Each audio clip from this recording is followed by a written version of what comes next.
essa área, né, dos ministérios, do ministro e ministérios, né? Estou falando sobre isso, o contexto bíblico, né? Já também tocamos, falando sobre os riperetes, né? São aqueles remadores do porão de baixo, os irmãos se lembram, a qual Paulo falou: eu prefiro ser conhecido assim, e não como aquele status que lá na igreja de Corinto eles estavam buscando no ministro, né? Uma pessoa no alto escalão, olhando de cima para baixo, na hierarquia, gradual dos títulos. Ele falou que preferia estar lá na parte mais inferior. E aquele termo ali tem a ver com essa, pode ter, né? Tem muita coisa que parece que é, sabe?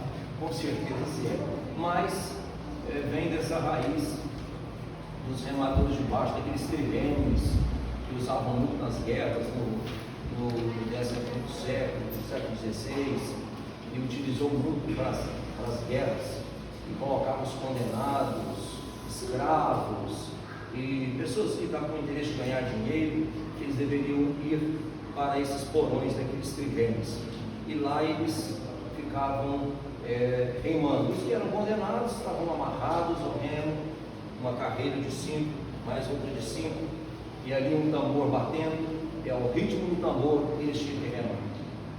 E eles ficavam ali sendo espancados quando não trabalhavam corretamente, jamais tinha condição de fugir dali, não tinha jeito mesmo de sair.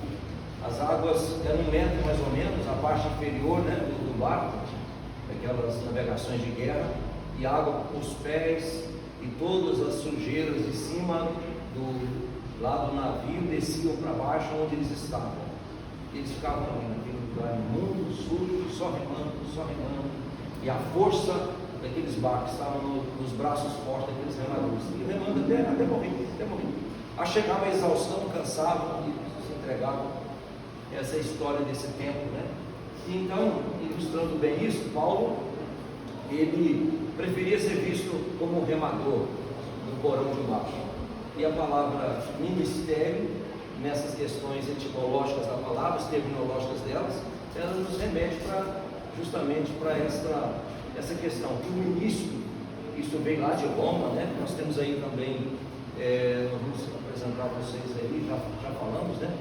E a palavra tem uma história, né? A palavra ela nasce, ela desenvolve nas culturas, passa na sua dinâmica, né, de desenvolvimento linguístico, com respeito ao local onde está se falando aquela língua. Há infiltrações, há inserções de outras palavras, e aí vai se criando um idioma, vai se formando uma referência sobre o determinado objeto a qual está sendo identificado ali. Então existe muito disso, né? E o ministério, essa palavra ministério, que eu gosto muito dela, eu gosto demais, né, de usar o termo ministério, uso muito o termo ministério, dentro da igreja. Ele então especifica, né, já é um termo que vem, né, especificando a função, né, designando função. Então os riperetes está dentro nasceu com esse pano de fundo dos remadores do porão de baixo. Existem algumas polêmicas, não tem nada a ver isso, isso é uma invenção, mas pegamos aí porque Paulo citou: não quero ser uma pessoa reconhecida, bajulada e cheia de medalhas. Eu prefiro ser reconhecido como um simples remador, um simples servo, um ministro do Senhor Jesus Cristo, e me encontrar fiel. E nós temos uma ênfase muito forte na última aula sobre essa questão, né? Só lembrando vocês disso aí. Nós temos também, e agora nós vamos continuar com isso para vocês. Existem muitas palavras que definem, né, o ministério, e ela vem do latim, o grego riperetes, do ripo baixo, vem do latim diáconos, né, um exemplo de diaconia, aquele servidor diário, nós falamos sobre isso, né? Aquela pessoa que foi até levantado lá na igreja, os diáconos, que são os garçons, podemos dizer, o foco deles é olhar as mesas, está faltando alimento, está faltando para alguém, vamos lá. E surgiu daquela problemática que as viúvas, né, os helenistas, elas não falavam, por essa dificuldade linguística também, ficaram esquecidas na distribuição diária. E por essa razão, os apóstolos focados no ministério da palavra e da oração, eles então entenderam que não poderiam deixar o ministério da palavra nem da oração. Vamos levantar os diáconos, que são aqueles servidores que se põem em movimento, que estão completamente dedicados somente para essa finalidade. Aí vem esse termo diáconos, e aí as raízes são essas mesmas, indo-europeia, de onde vem todo o histórico de muitas das nossas palavras, tem as suas raízes nesse histórico linguístico, né? Como nós falamos para vocês também, existe uma árvore tipo genealógica das línguas, né? E de onde elas nascem, sua evolução. Por exemplo, nós estamos lá na ponta, lá o português nosso, né? E ele também tem a sua história, como chegou até nós, porque dessa língua, porque temos o nosso português, como que ele surgiu, né? Então nós falamos também sobre esse tema. E agora eu vou introduzir aqui um contexto etimológico mais histórico da palavra, né? Bom, eu gostaria de fazer aqui. Então nós vamos analisar a palavra no sentido de o servo, escravo, ministro, amigo, amizade, enfim, para nós podermos entender melhor essa questão do serviço da obra de Deus. Vocês vão tirar para mim aqui só para utilizar o quadro, depois a gente volta novamente para isso.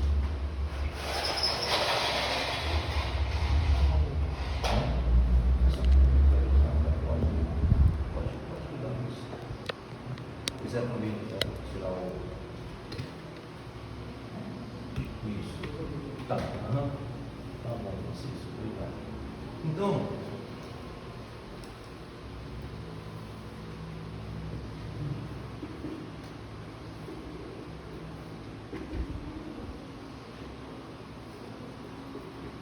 nós podemos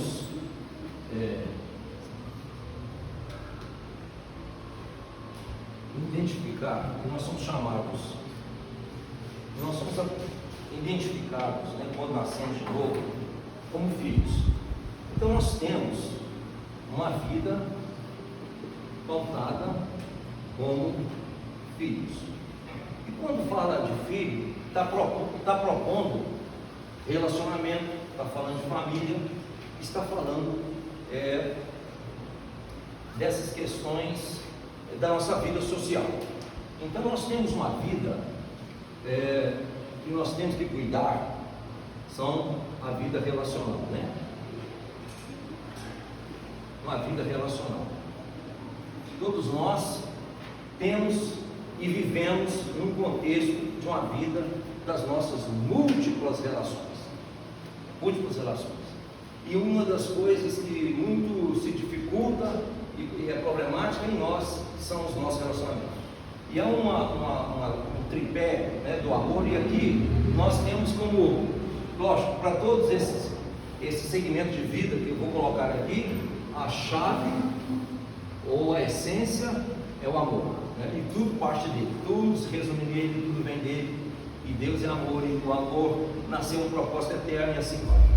Mas, vejam só, começamos com essa área de filho, na qual nós temos toda uma sequência, né, no nosso segmento espiritual, é a questão relacional. E uma das grandes problemáticas e crises hoje da nossa vida, que nos trava, que impede nós de desenvolver e crescer, é a questão dos relacionamentos. Então existe um tripé onde o relacionamento se dá em amor. Amar a Deus em primeiro lugar, nós em sequência, e o próximo na sequência, né? Deus em primeiro, nós e o próximo. Então amamos a Deus, amamos com amor que amamos a Deus, amamos as nossas vidas, amamos o próximo que ama a Deus e Deus nos ama. Então há toda uma justiça no círculo. Se você para de perdoar o seu próximo, que é um tipo de relacionamento, você também vai ficar travado, porque se o seu próximo foi perdoado, Deus não pode perdoar. Ah, mas tudo vai da graça, Deus é amor, Deus é perdão, mas a graça tem uma justiça. E nós temos que atentar a isso, né? A graça tem uma justiça da própria graça. Não é a justiça da lei mosaica, não, ela já se foi. né? Hoje nós estamos pautando não nos 10 mandamentos, mas nos mandamentos de Jesus, e é nele que vivemos, mas ele tem a sua justiça. Então, bom, então nós temos toda essa questão de vida, né? De relacionamento. Temos que ficar afinados, porque é daqui que vai partir as demais coisas e que nós precisamos seguir em frente. A outra realidade nossa é a questão do discípulo. Somos discípulos, né?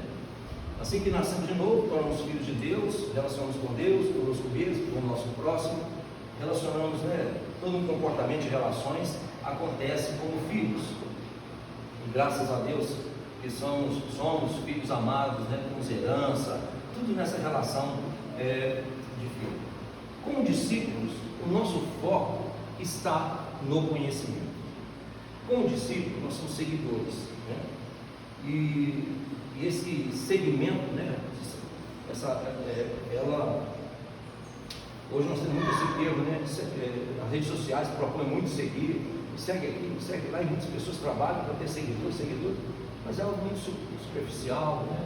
E tem lá seus objetivos comerciais, e tem tantas outras coisas, seus egos, e as pessoas ficam nas redes sociais garimpando seguidores o tempo todo, e querendo seguidores, sabe, simplesmente para ter onde postar suas imagens, e para falar que tem muitos seguidores, e vive assim, né? Com pessoas que a cabeça deles vive assim. Mas na nossa realidade, discípulo, nós temos um compromisso de seguir a Jesus, somos seguidores de Jesus. E seguimos a Jesus primeiro no segmento, no sentido intelectual, no sentido teórico, no sentido de conhecimento. E também, logicamente, tudo que aprendemos ouvindo, temos que aprender praticando. E só se torna um aprendizado depois que a prática tornou realidade. Aí eu sei que aprendi ou não. Eu não posso dizer que eu sei, porque eu tenho uma informação. Eu só sei de fato depois que eu fiz a prática, e a prática funcionou, e continuo fazendo, continuo dando certo. Por exemplo, a ciência só considera algo como fato, como real, depois que entra como na ciência como apenas uma hipótese, pode ser hipótese. Depois vai para a área da teoria, que aí é uma hipótese testada por muitas vezes a teoria, e por último vira uma lei, que é algo que foi testado teoricamente, mas deu certo, agora concluiu, finalizou, que é uma realidade. Aí virou fato da ciência. Senão não é apenas uma hipótese, ou mais um pouquinho, depois de sustentar por algumas provações, virou uma teoria. Então o discípulo, ele é uma pessoa comprometida com o conhecimento, com a prática do conhecimento, com o aprendizado, com o treinamento, com a qualificação, com as habilidades. Tudo acontece em nosso discipulado, né?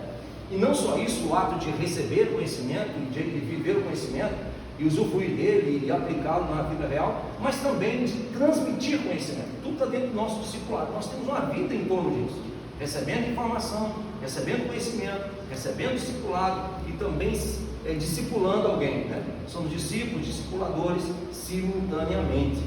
É uma roda, né? A vida nossa como discípulos do Senhor. E nós temos que estar focados e comprometidos com essa verdade. Nossa vida pode ficar toda travada, toda interrompida, sem crescimento, sem desenvolvimento, se não formos pessoas que encaram o discipulado com força, né? Muitos líderes espirituais pararam. É uma coisa incrível. A gente que caminha ao longo dos anos aí no ministério, a gente ordena, a pessoa entra na hierarquia dos títulos, que eu chamo disso aqui, e combato, tá? Não apoio. Para mim, eu tenho isso aqui dentro do nosso ministério há anos, né? A hierarquia gradual de títulos, a famosa HGT, hierarquia gradual dos títulos. A pessoa se esforça para chegar a uma graduação ministerial titular. Por exemplo, nosso ministério aqui, nós temos uma sequência.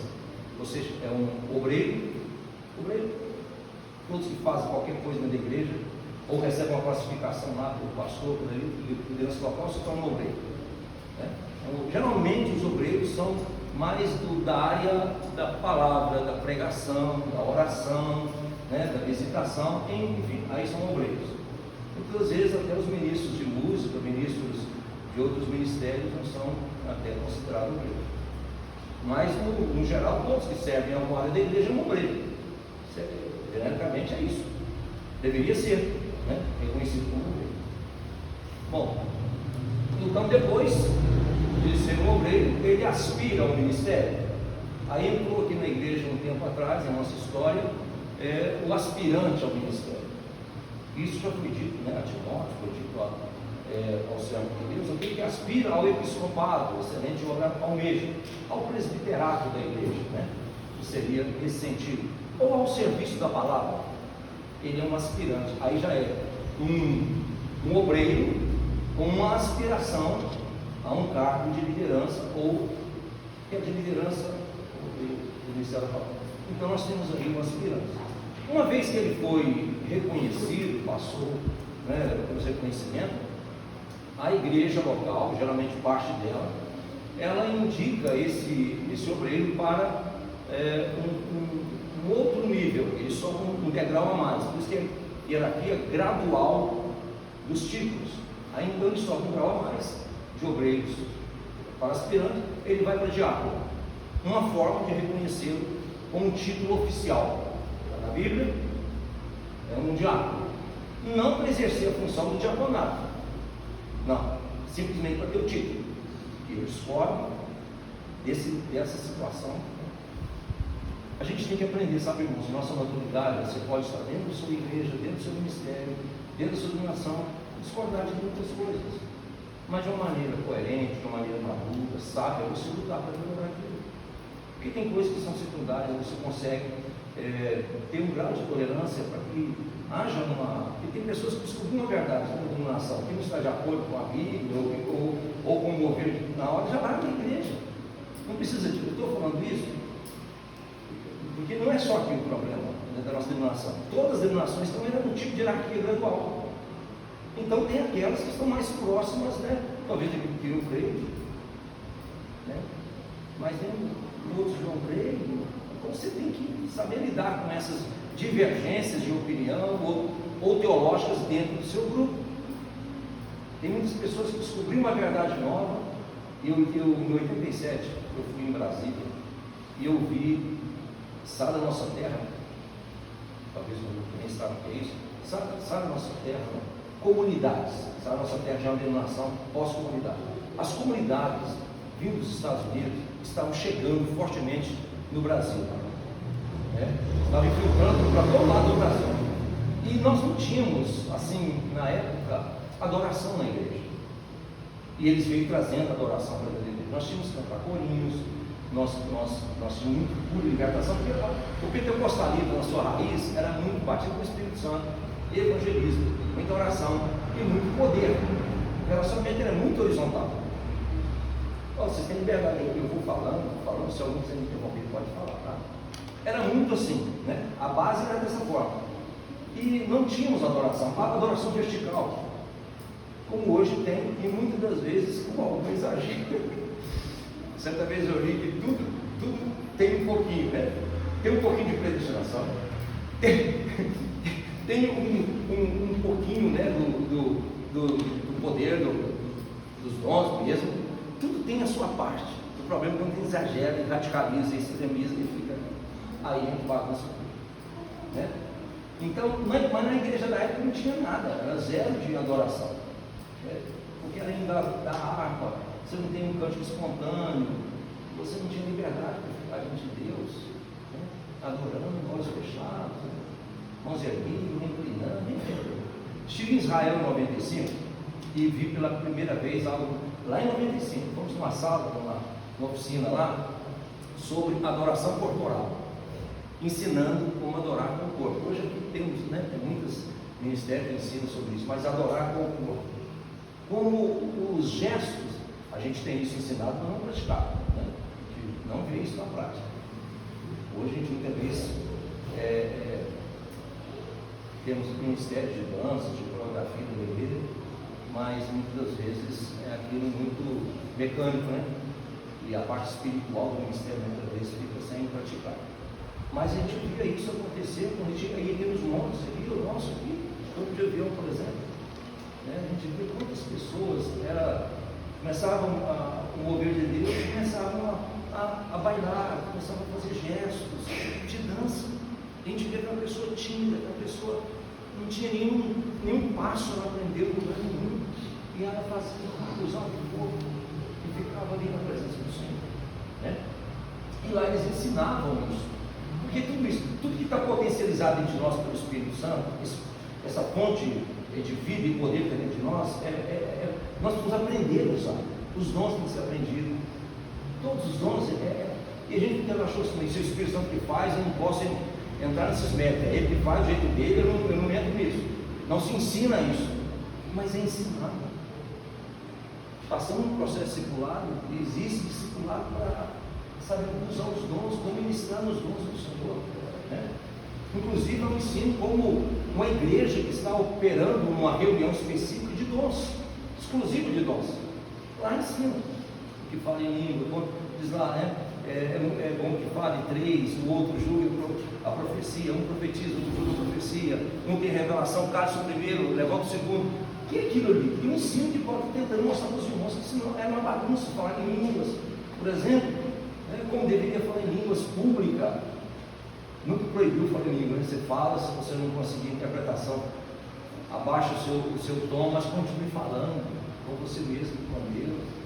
Mas se tem um intérprete, fale para que haja a interpretação daquele dom. Então ensina tudo isso. E aí começam hoje a entrar algumas confusões, dizer que não tem dons, não tem esse negócio de falar em línguas, porque não houve sabedoria de como utilizar. Aí tem uma bagunça realmente, até desconfia se isso é real ou não. Tem pessoas que nunca desenvolveram o seu dom de línguas ou interpretação.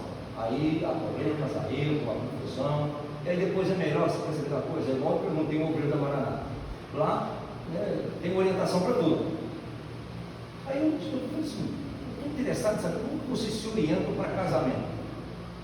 Aí ele falou assim, não, essa área nós não entramos. Casamento, meu irmão? Ele é um obreiro. Por que não? Tudo não tem revelação, tem orientação, não tem direção. O casamento é muito importante, é uma escolha tão certa. Mas não, essa área é uma área muito complicada, é uma área muito confusa, né? E se você já entrou em aconselhamento de pessoas, seja namoro, seja um noivado ou um casamento que tem conflito, você fica muitas vezes no ar. Você acha que um está certo e vai na direção de um, depois ele vira tudo e o outro que está certo, você acaba, parece que você está tudo, é você que está errado.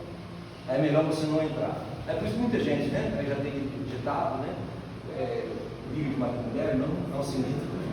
Então, aí vem essas ideias. Mas não, a igreja, a orientação, se você é uma pessoa habilitada para dentro dos dons, você infiltra em qualquer área, dá direção em qualquer área e sai muito bem em Deus. Então isso aí. Mas então essa questão é muito importante nós aprendermos e servir tudo isso aqui. Acho que fui para lá e vocês. Exato, obrigado. E aí, resultado. São questões importantíssimas, né? Que a gente precisa entender. Aí vem o aspirante que está dizendo, né? E nós estávamos falando sobre essa questão. Em nosso ministério, aí eu falei sobre adoração lá atrás, que fui lá em Brasília, e lá então eu aprendi sobre essa questão da adoração lá em Israel, corporal, aqui em Brasília, eles adorando e choravam. Aí um grupo foi lá para frente, começou aquela dança espontânea, mas nada de pessoas conversam, nada não, o povo do membro da igreja não saía ali, e saía lá e festejava, celebrava, junto com o ministério de louvor que estava adorando, aí juntava 6, 7, 8, 9 irmãos, e dançava também, todo mundo. Aí quando eu olhei aqui, eu falei assim, gente, eu olhei, eu estou confuso aqui, eu nunca tinha visto aquilo, era uma coisa totalmente estranha. Aí depois começou a adoração, né? Saiu daquela música de celebração, entrou de adoração, e eu vi o rapazinho chorando, aquele que dançava, pulava, celebrava, chorando, lá, descia, e ele quebrantando, ele falou assim, não, esse menino está sentindo Deus, é Deus mesmo que está aqui, e tal, e ali foi me quebrando também, né, e fui vendo que é coisa nova que eu não sabia, que funcionava, e estava meio perdido ali. Então é muito importante, né, no nosso processo circulado, a gente ter um coração bem aberto e quebrantado, porque é movimento constantemente, você está aprendendo coisas novas do reino a toda hora, a todo instante, e elas vão se aperfeiçoando, sabe? Vão se aperfeiçoando. Tem hora que você acha que não, aquilo ali é de que jeito, aí muda um pouco, né? Dependendo de cada situação, É muito diferente. Então, discipular, aí voltando à hierarquia. Nós não temos, aí no nosso caso, nosso ministério, nós temos então o aspirante, aí agora introduziu, antigamente não tinha, mas agora tem o presbítero. É um título após o diácono, aí tem o presbítero. Tem um obreiro cooperador, mas credenciado, né, na igreja local. E aí entra para o Ministério Nacional, que é onde a gente chama assim dos que são ordenados, que fazem parte, né, da Assembleia Geral do nosso ministério. Aí são pessoas ungidas, que são os evangelistas e os pastores. Apenas esses fazem parte, né, do grupo do Ministério Nacional. Algumas vezes a gente abre para dirigentes locais ou presbíteros locais que estão dirigindo a igreja. A gente faz isso. Essa é a nossa hierarquia. Aí você vai evangelista, e de evangelista o grau máximo que seria pastor, né? Onde há uma corrida para esse ministério final, o ministério pastoral. Professor, poderia no campo de água seria fora de ético do padrão, o diácono ia diretamente à evangelista? Sim. Bom, a hierarquia pode tudo dependendo dos seus líderes. Que não pode é Deus, né? Deus é que não vai, mas o homem pode fazer. Né? Então, por exemplo, não é. Eu, por exemplo, não fui a diácono, não fui de obreiro direto a pastor. Não passei para diácono, não passei para evangelista, fui direto a pastor. Pelo olho humano não é errado. O ministério faz isso, né? Alguns casos, aí uns casos excepcionais, mas geralmente todo mundo segue a hierarquia. Tem que ser primeiro obreiro, depois ser diácono, ser aspirante, ser presbítero, ser evangelista para ser pastor. De acordo com o chamado? Não, de acordo com o critério adotado pela denominação. No nosso caso aqui, não é pelo chamado. Vou explicar então. É pela hierarquia. Você vai indo da escada. Deus deu chamado, vai pela hierarquia. O seu chamado te dá, o que o chamado te dá? Te dá uma especialização em um ministério. E se a denominação não reconhece que é ministério, aí você vai para o outro. Como senta a hierarquia para chegar. Talvez nem chegue onde é o seu chamado. Por exemplo, eu creio no ministério do profeta, eu creio no ministério do apóstolo, eu creio no ministério do ensino, mas nosso ministério não reconhece nem apóstolo, nem profeta, nem ensino, nem professor, para ordená-lo e reconhecê-lo. Assim, um título ministerial do ministério. Ele tem o quê? Presbítero, que é um cargo administrativo. Ele tem evangelista, que é um ministério, né? No caso, se eu tenho evangelista, eu sou evangelista, eu não preciso querer mais do que é isso. Para que eu vou entrar em hierarquia de título se eu já sou evangelista? Esse é o meu chamado. Então, eu quero ser pastor, como é que eu saio de evangelista para ser pastor? Só para ganhar mais um degrauzinho? É por causa do sistema, infelizmente. Então, nós temos que orar a Deus para que o Espírito Santo continue trabalhando, porque eu acreditaria que seria muito melhor nós termos o reconhecimento dos ministérios, mesmo que vai gastar mais tempo, vai gastar mais escola, vai gastar mais uma capacidade maior para a gente identificar todas essas pessoas que tem, né? Mas a igreja seria muito mais beneficiada de ter cada um o seu. Pensa no time de futebol, você põe um centroavante lá no gol. O técnico chega assim: não, primeiro começa no gol, você tem que começar no gol, e depois você vai para o cara é centroavante, mas você vai para o gol primeiro. Depois não, a nossa é assim, você vai no gol, depois na defesa, depois no meio campo, para depois ir lá para o centroavante. Pronto, você tem que passar isso tudo. E um indivíduo já especializado como centroavante, você podia simplesmente ser treinado, preparado, testado, aprovado, reconhecido e ordenado do que ele é. Mas eu não campeonato não. Porque você parece?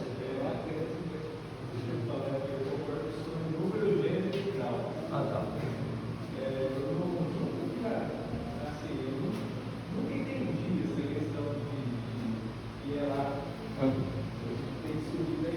Certo. Então, assim, eu não quis.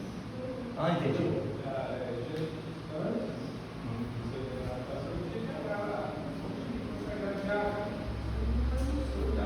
Certo. Então, eu não quero errado, não vou fazer o que eu vou fazer direito. E aí, já tinha isso, não tinha clareza. Aí, eu tive uma palavra específica. E aí, eu acalmei. Tá bom, coração, esperou chegar. Então, assim, eu nunca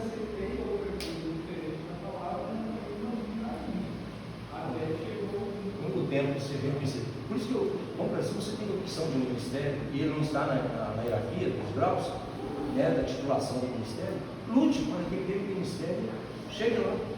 Porque tem gente lutando para ser reconhecido. Se você for mais um, por exemplo, você gostaria de ser reconhecido como mestre apenas, como professor, uma pessoa que trabalha com o ensino. É isso que você queria apenas.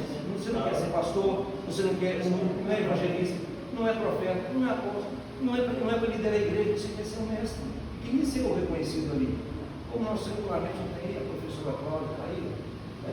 Mas aqui só vai ser reconhecido se for professor de seminário. Aí o órgão te dá a titulação como professor. Mas para ser da nacional, aqui está o professor, poderia ser no caso o mestre, fulano de tal. Chega na igreja apresentar, quero introduzir aqui o nosso amado mestre, o nosso amado professor, se achar melhor no nosso idioma, né? Ficar como professor, tudo bem, o nosso professor ministro da palavra fulano de tal. E fica feliz assim, ó. Ou evangelista, aqui está o nosso amado evangelista que vai trazer para nós um treinamento sobre evangelismo, uma pregação evangelística, ou vai fazer todo um processo de evangelismo na nossa igreja, fulano de tal, ou evangelista, não era assim na Bíblia? Ou evangelista Filipe, ou profeta Ágabo, né? Ou apóstolo Paulo, ou apóstolo Barnabé, enfim, esses homens tudo tinham, diz que havia profetas e mestres na igreja de Antioquia, profetas e mestres na igreja de Antioquia, está aí para nós, está muito claro. Agora, a gente vai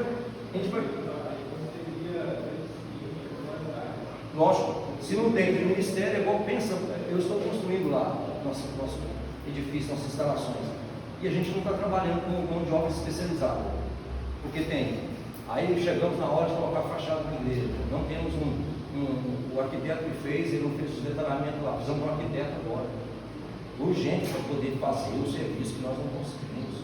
Existe o programa hidráulico, nós estamos com uma mão de obra lá voluntária para o hidráulico, mas tinha que ter uma especialização no hidráulico, no engenheiro elétrico, tudo especializado, porque ele prédio sair perfeito, mas quando não tem, vai saindo com alguns defeitos.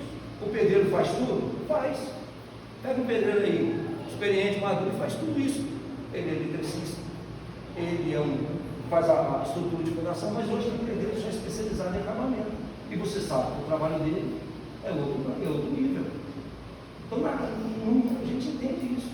Tem especialização, quando é profissão, tem especialização. E dentro da igreja deveria, lógico, ter esse reconhecimento. E a Bíblia está cheia disso. Você pode ter mais de 28 dons catalogados lá nas Escrituras com respeito ao corpo de Cristo. Lá tem um operador de milagre, o cara é operador de milagre. E por que não dá essa honra aqui está falando de operador de milagre? Se o título coincide com o dom, com a habilidade dele, então vamos dar um título que coincide com a habilidade e capacidade dele. E reconhecê-lo assim. Aqui está o profeta falando de tal. Quando eu estive lá, nessa época, eles anunciaram que estará conosco um italiano, o apóstolo Juan Carlos Trantino. Vai estar aqui o profeta vindo da Argentina, falando de tal. Então há um reconhecimento. Agora também, irmãos, o que aconteceu com essas igrejas que adotam hoje? Né? Tem uma linha que adota apóstolo, adota profeta, mas tudo titulação também. E aí a gente descobre o seguinte, que eles têm que sair lá de baixo e partir para a hierarquia para ser reconhecido como apóstolo assim. Título também. E está fora, para mim também está fora. Então eu não fico nem assim espantado, o camarada levantou como apóstolo, será que é apóstolo mesmo? Ou ele tem uma estrutura sistêmica do ministério dele que reconhece apóstolo, ou que reconhece profeta. Eu não estou falando disso. Eu não estou falando desses apóstolos ordenados, que obedecem ao sistema, que tem todo um modelo de igreja, que reconhece, aí tem que angariar todos aqueles degraus para chegar lá. Estou dizendo desse tipo, pode estar certo? Pode. Agora o nosso ministério, nós vamos ficar aí com problema? Não. Nós vamos então buscando o aperfeiçoamento. Eu sou dessa ideia. Junto as pessoas competentes, trabalhando para que haja o reconhecimento. E assim que acontecer, glória a Deus, nós estamos aperfeiçoando. Né? O importante é sermos abertos. Né? Quando a verdade chegar, a gente não resistir. Quando a verdade chegar, a gente se abrir a ela.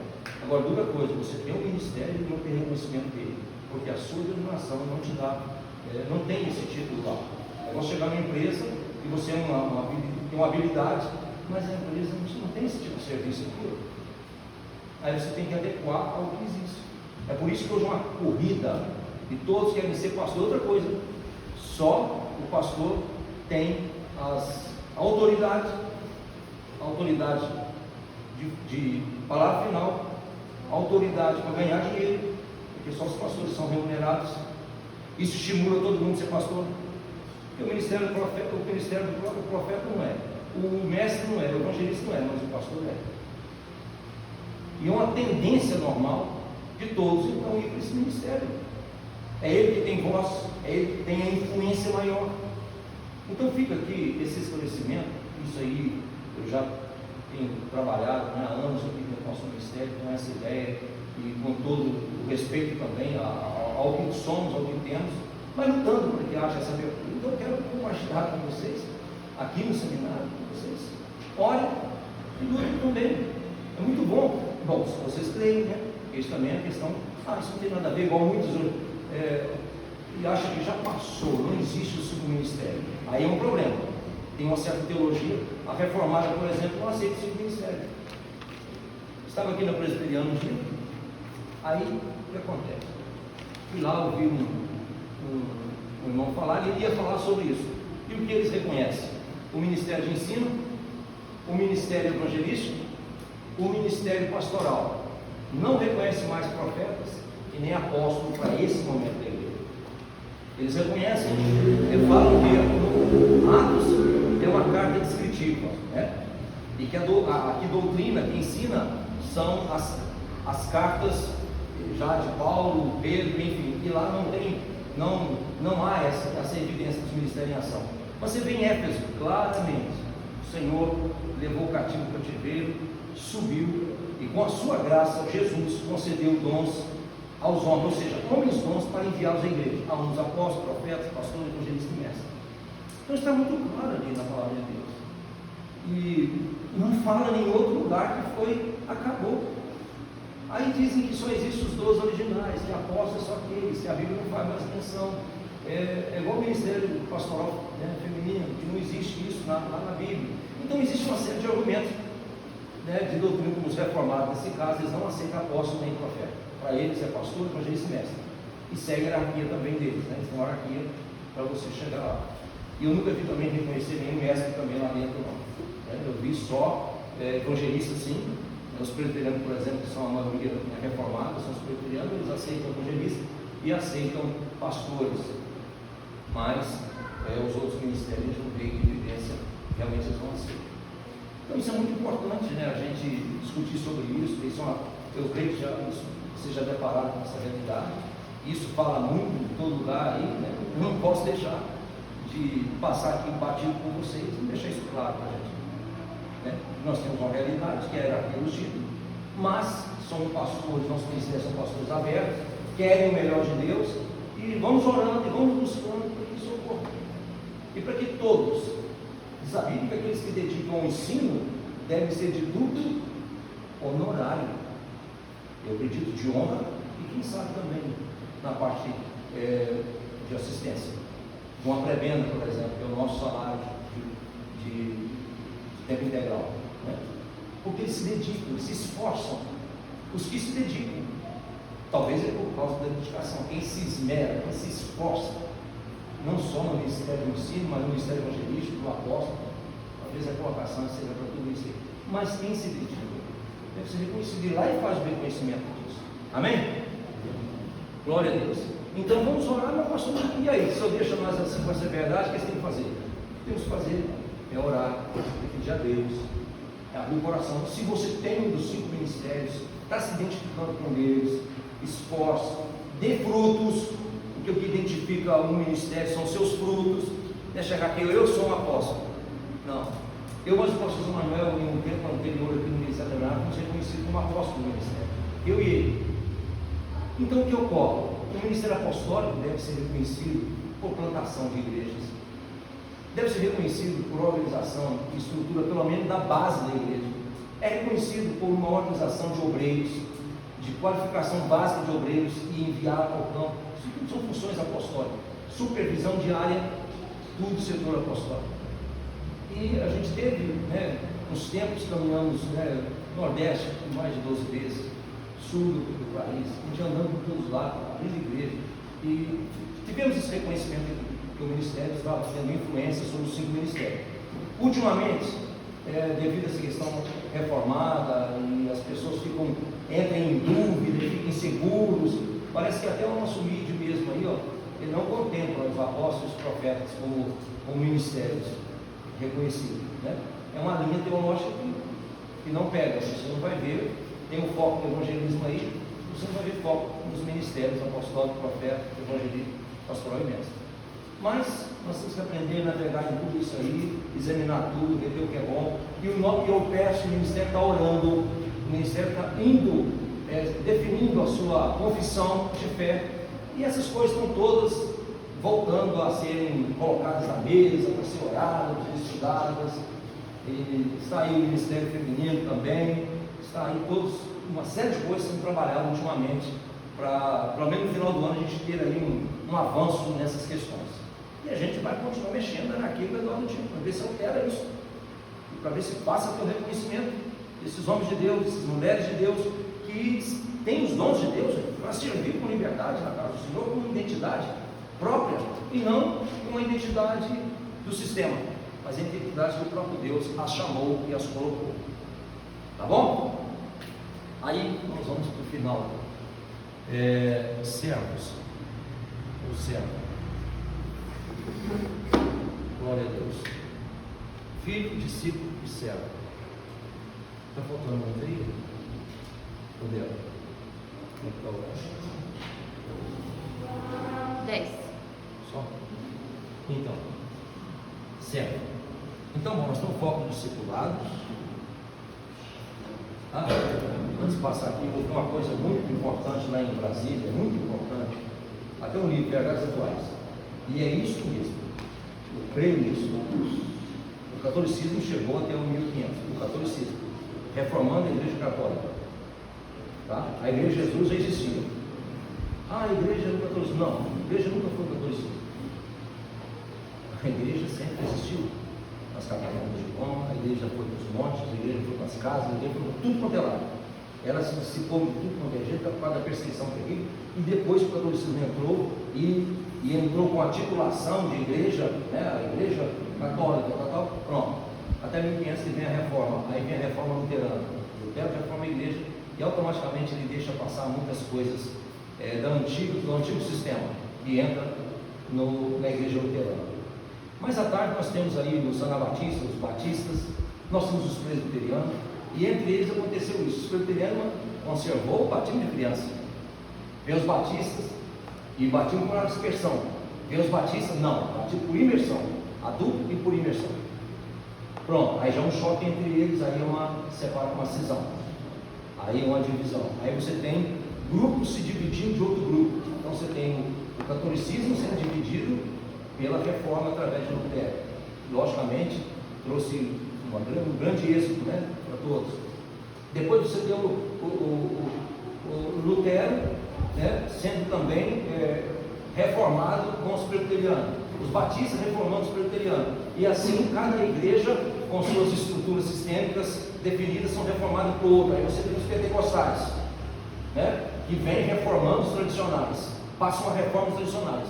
Você que não pode, passa aquela filtragem, o que pode, o que não pode, e vai. Aí depois você tem os pentecostais sendo reformados para os neopentecostais. Então você vê um sistema sempre. Aí o que o irmão diz? Quando você tem uma verdade, vem outro com uma outra luz. Aquele tempo, aquela verdade perdurou ali. Aí quando uma pessoa levanta outra luz, se aquela antiga luz não abrir o coração para aceitar e todos aderirem àquela luz, ele fecha o coração e aquela pessoa iluminada com aquela nova revelação de Deus, ela tende a sair e abrir então a sua forma. E aí muitas vezes a pessoa não está perfeita, não está com a revelação plena da igreja, e aí então infelizmente lança fundamentos que ainda estão frágeis ou tem alguma falha, e assim vai, né? Hoje nós temos, por exemplo, você vai no Chile, lá não aceita a universal de maneira nenhuma. Chegar a teologia da prosperidade do Chile, eles rechaçam na hora. Nós fizemos uma aliança com a igreja chilena, pentecostal do Chile, e quando nós tivemos trabalhando com eles lá, uma das coisas que imediatamente eles verificou aqui se tinha isso, porque eles não admitem isso. Então tem muitas igrejas. O Chile é aberto, Hã? o Chile é Aberto. Mas eu estou falando, para a igreja mundial, por exemplo, Não, igreja, o o evangelho geral, sim. Então algumas igrejas que por exemplo, entrou com uma certa revelação que tiveram, com intensidade, né? Por exemplo, incrível, né? O Macedo tem uma experiência para tanta coisa, mas ele viu uma pessoa caindo no poder de uma seita. Experiências pentecostais do movimento do Espírito Santo com as pessoas de uma seita. Ele tem todo o rigor, mas domina o demônio, você vê que faz o que quer com aquele endemoniado, o indivíduo. Aí você viu, entra uma mundial, uma mesma linha, você tem três, você tem uma seita com a universal, você tem o RR com a internacional, aí você tem o Valdomiro com a mundial, e tem hora que tem os três, pelo menos na mesma rua, internacional, mundial, universal. Bom, isso é um sistema levantado pela cabeça dos seus líderes, que foram os fundadores desse sistema, e organizaram a igreja daquela maneira, e que passam, a Deus de Amor, por exemplo. Olha para você ver, tinha um pastor do Deus de Amor, expulsão do demônio, e aí um indivíduo, aí estava processo, e são pessoas que especializam nisso. Eu admiro como algumas igrejas nessa área dominam essa questão, né? Diz um indivíduo que tinha tanto demônio lá na igreja, que mostrou, vocês cuidado, vou abrir a janela, vou abrir as portas, para não fazer tumulto na hora de sair. Para sair cada um na sua vida. Bom, são coisas que você tem que ver. Aí o cara estava expulsando demônio, e aí o seguinte, ele falou, ele fez a entrevista, que muitos fazem, né? Você é aí, Satanás, você vai sair agora. Mas antes de sair, fala uma coisa para mim. Você acha que esses pastores barbudos, tudo é meu, velho. E essas mulheres dessas igrejas que usam brinco, que usam isso, tudo sob meu controle, domino isso tudo aí. E foi falando, foi citando os erros que ele entendia, de uso e costume das igrejas dos irmãos, né? Foi assim, o que você me diz da Deus de Amor, Satanás? É minha também. O diabo sai, mentiroso. Seu mentiroso, rapaz, vai embora. Está vendo? Mas é isso, a gente tem que ter tudo isso aqui. Bom, por isso vamos crescer com muito amor, com muito temor, porque tem muita coisa para ser revelada. E aí nós temos o servo, né, que é a área que nós hoje ministramos, que é a área de ministérios, está aqui em cima do servo, serviço, trabalho, né, prestação de serviço, execução de obras, de atividades, coisa linda. E a gente está envolvido nisso inteiramente. A nossa vida, ela é uma vida de serviço. Não é só a nossa da igreja, como você vê, todas as pessoas servem umas às outras.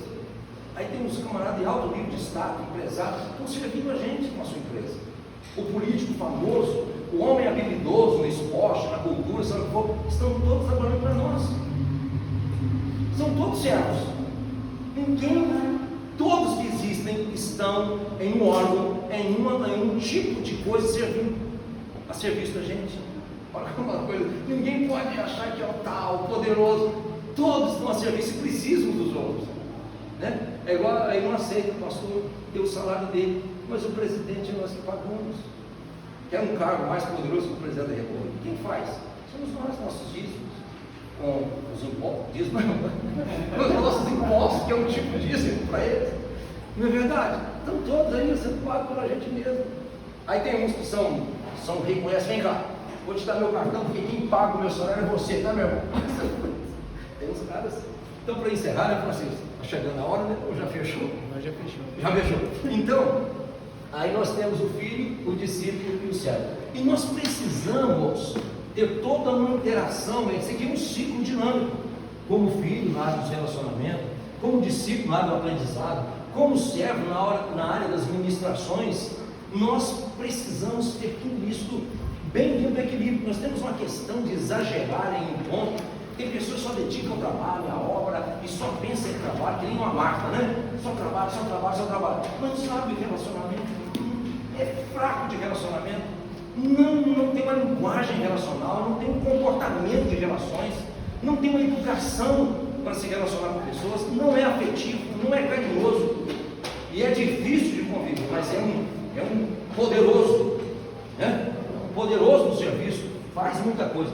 E tem as pessoas que são muito intelectuais, quer estudar a Bíblia, estuda para lá, para cá, gosta de examinar, enche a cabeça, cabeção de conhecimento, mas infelizmente são fracos no relacionamento e são muitas vezes só cheios de teoria e nada de prática. Procura a obra muitas vezes em muito deles. Não tem serviço, realizações. Então é importante o equilíbrio, a harmonia dessas funções que são básicas nossas, de discípulo, de filho e de servo. Tá bom? Deus abençoe. Eu quero parabenizar aqui